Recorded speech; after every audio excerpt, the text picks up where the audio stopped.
Sim. E também eu vou chamar aqui, assim, uma coisa que quando eu estava nesse livro São José Não Falha, aqui são relatos de pessoas que fazem a novena no sentido assim, tem gente que faz a novena, a ladainha, por um ano. Tem pessoas que fazem aquela oração de 30 dias, que tem até no Orar e Vigiar, né? Para ele. Tem gente que faz o sete alegrias, né? 7 dores.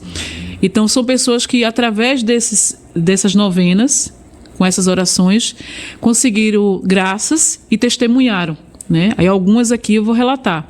E outras, infelizmente, teve esse lado que sempre acontece da pessoa zombar de um santo, né? Eu vou dar um exemplo aqui, ó.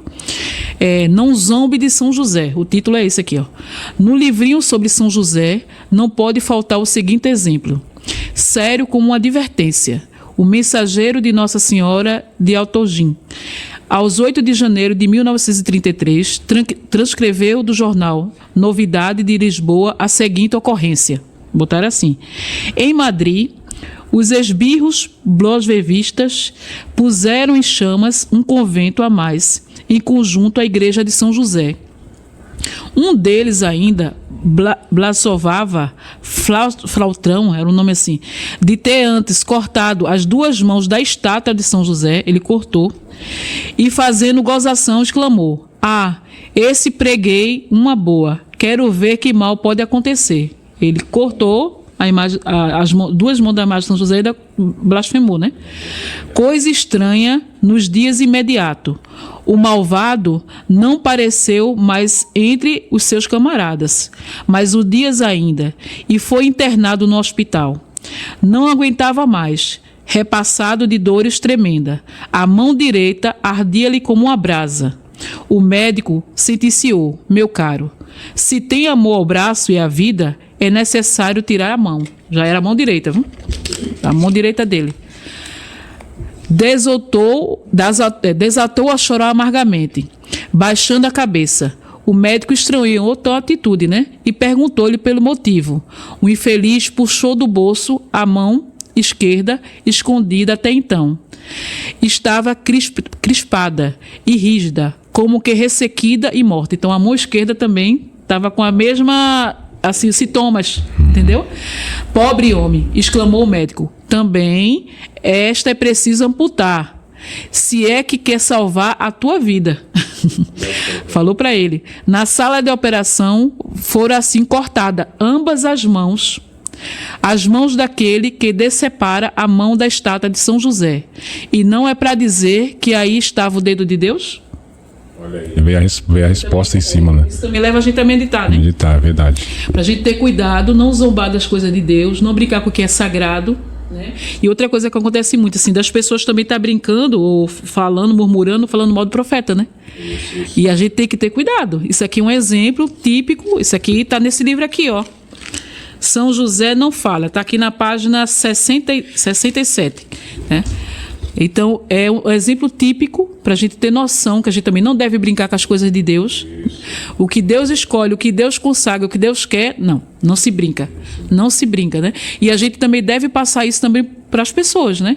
Às vezes a pessoa também faz alguma coisa sem ter noção. Aí a gente que sabe, a gente também tem que orientar, ó, amigo, tu desculpa, mas as coisas de Deus, a gente não brinca desse jeito, né? Tem gente que pode brincar com as coisas de Deus. A gente não brinca. Brincar é uma coisa, mas com as coisas sagradas não se faz isso, né? Tem pessoas que às vezes não acreditam no profeta, parece que não quer só acreditar, parece que quer perseguir, assim, na questão de blasfemar, de criticar, né? Tudo isso aí é uma coisa que realmente acontece, né? E tem muitas pessoas que às vezes não sabem o entendimento, né? Que as coisas de Deus é coisa séria, a gente não pode brincar com as coisas de Deus. Até pra gente da obra ter esse discernimento, né? A gente também tem que ter discernimento. Porque eu digo assim, as mensagens são pérolas, Jesus até compara isso, né? As mensagens são pérolas dadas, né?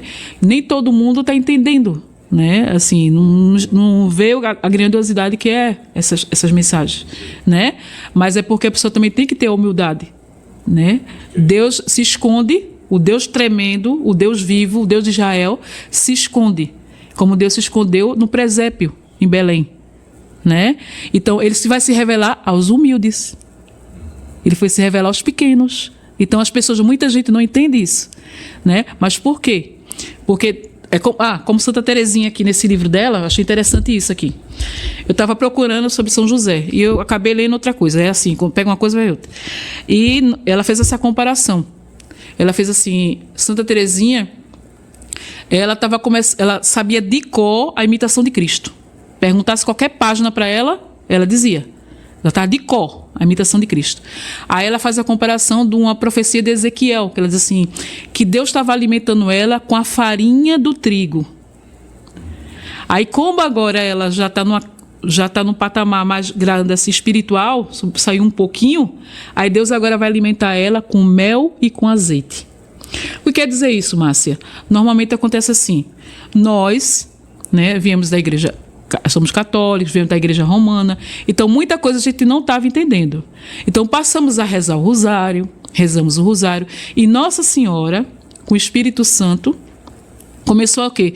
A nos transformar, a nos gerar, né? É a nova Eva, Nossa Senhora, nos gerar nessa espiritualidade, e a gente começou a entender o quê? As mensagens. Então a gente passou da papinha, agora, a gente saiu da papinha, agora para um caldo mais forte. Aí Deus faz o quê? Agora eles estão podendo entender o que está acontecendo. Porque quando a gente começa a ler as mensagens, que vem as coisas que estão acontecendo, então a gente não se admira. Por quê? Porque a gente está preparado espiritualmente. Porque Nossa Senhora, junto com o Espírito Santo, começou a nos gerar nesse ventre materno dela, né? Que ela é o sacrário, né, de Nosso Senhor. Então ela é a nova Eva. Então essa nova criação, Jesus é o novo Adão e ela é a nova Eva. Então elas estão gerando nós espiritualmente.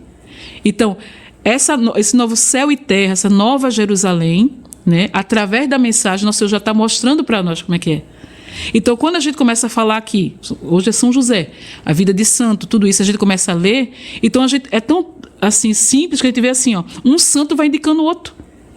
Vê, Santa Teresinha falou de São José, Santa Faustina falou de São José, lá nos Pastorinhos falou de São José, Madre Paulina falou de São José, Santa Teresa d'Ávila também fala de São José, né? Então é tudo uma ligação.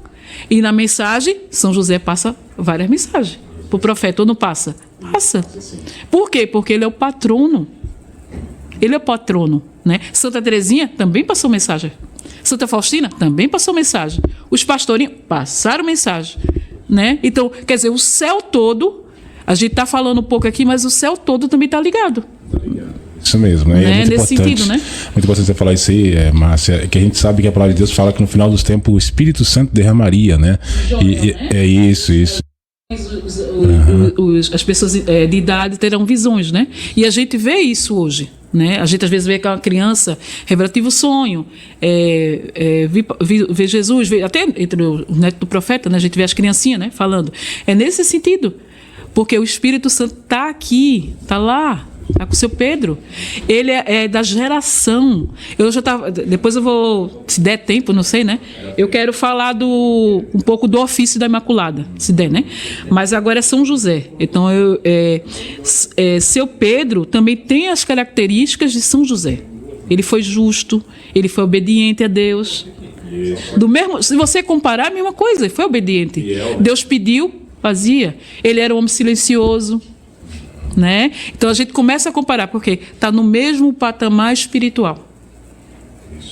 Se a gente ler o livro de um santo junto com as mensagens, a gente vai entender o que Deus quer passar para nós. Aí estou dizendo, a gente deixou de comer papinha para comer um caldo forte. Agora, para as pessoas entenderem melhor, né? Então, quando as pessoas de fora vêm com falar agora certas coisas, você não, eu já sei disso aí.